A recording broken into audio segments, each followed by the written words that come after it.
G'day, this is Central Coast Newspaper's weekly news 5 at 5 for the second week of November 2022. In the bulletin this week, Remembrance Day celebrations honour the fallen, massive wind park proposals revealed, fire reduces Charmhaven home to rubble, the Mariners' celebratory game this Sunday, growing gardening tips with Cheralyn, and Marcia Hines stuns guests at Waggstaffe. So many Central Coast residents turned out to observe a minute's silence at 11 a.m. on Friday, November 11, with multiple services taking place all over the region in honour of Remembrance Day, traditionally signalling the end of World War I and now honouring all casualties in war. The massive offshore wind park that is being seriously proposed off the entrance by the Hunter Coast Offshore Wind Farm Project Group revealed its details this week. We went along to the public information session at the diggers at the entrance to question the proponents. So the Hunter Coast Offshore Wind Project is a 1.6 gigawatt offshore wind project. We're proposing floating turbines to be located around about 25 kilometres up to 55 kilometres from the coast and situated just south of Newcastle, going down to the entrance. So it's providing large-scale renewable energy using floating technology of wind turbines, and is located in the area that's designed to utilise existing transmission grid coming down from the Hunter Valley into the major load centres. Yeah, we think it's important to engage really early with the public. We want to show what we intend to do. We want to show that we're serious about applying for a feasibility licence, and we want the community and stakeholders to have the confidence that when they see that when we do get a licence, that it's been given to the right people. We love to hear all of the different views, and this is so important as we go through the process, because we're able to make sure that we're listening to people and we're acting accordingly. Now, a Charmhaven house has been totally destroyed despite the efforts of about 30 firefighters who battled the blaze which engulfed the two-storey property at about 11 p.m. on Saturday.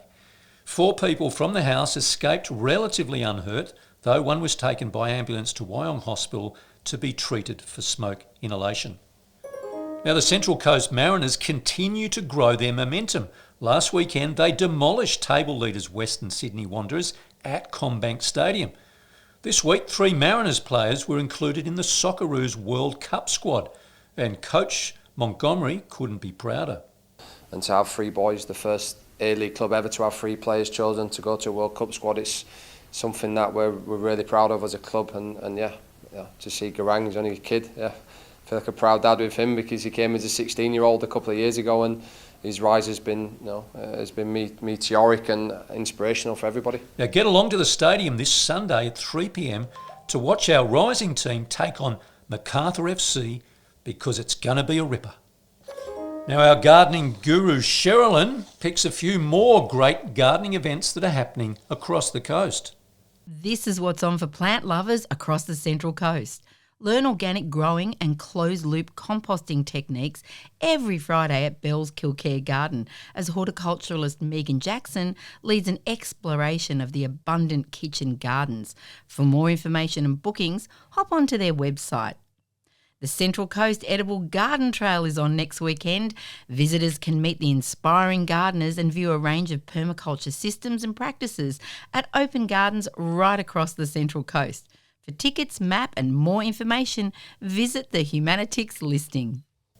Now, all of this week's 44 local stories written by local journos can be found on our specialist news website, coastcommunitynews.com.au, and in this weekend's paper edition of the Coast Community News.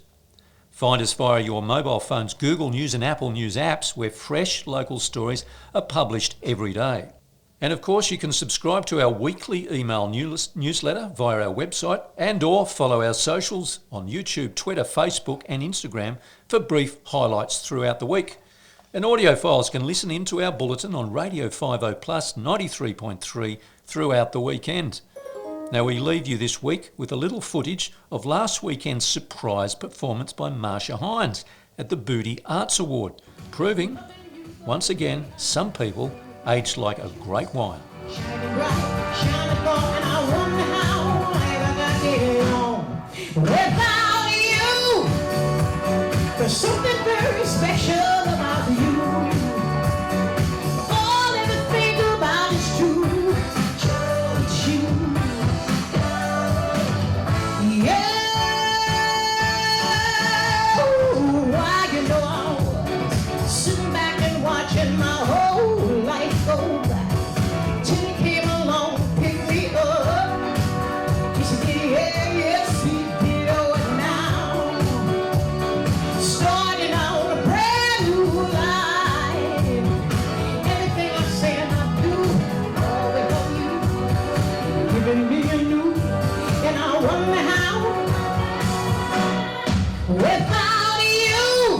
David Abrahams. Have a great weekend and thanks for tuning in.